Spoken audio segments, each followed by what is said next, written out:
Salut à tous, 26 avril, basilique Saint-Pierre à Rome, la cérémonie des obsèques du pape François rassemble les plus grands chefs d'État de la planète. Mais c'est une courte vidéo captée sur place qui va faire le tour du monde numérique. On y voit, rappelez-vous, Emmanuel Macron approcher Donald Trump et Volodymyr Zelensky. Quelques secondes plus tard, Trump semble lui parler sèchement. Zelensky aussi, les deux hommes poursuivent alors sans lui. La rumeur enfle, Macron aurait été repoussé, écarté, humilié. Le tabloïd The Sun affirme que Trump aurait dit "Ce n'est pas votre rôle d'être ici, vous allez me rendre service en partant."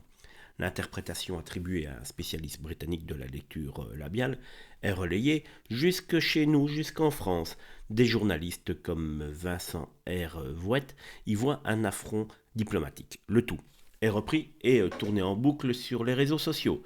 Mais l'Élysée contre-attaque immédiatement. C'est totalement faux. Cette rencontre entre Trump et Zelensky était prévue dès la veille.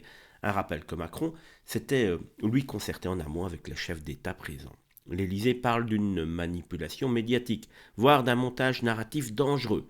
Beaucoup de fausses informations circulent. C'est indécent. Cet épisode soulève deux problèmes: la fragilité des apparences dans les événements diplomatiques et la puissance destructrice de la rumeur numérique. Macron a-t-il été humilié?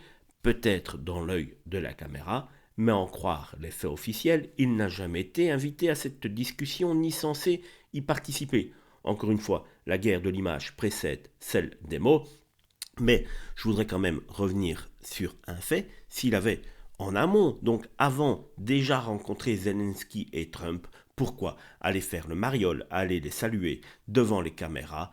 Décidément, Macron est véritablement un clown et il a bel et bien tenté de participer à cette discussion avant d'être renvoyé à ses études par Donald Trump et Zelensky.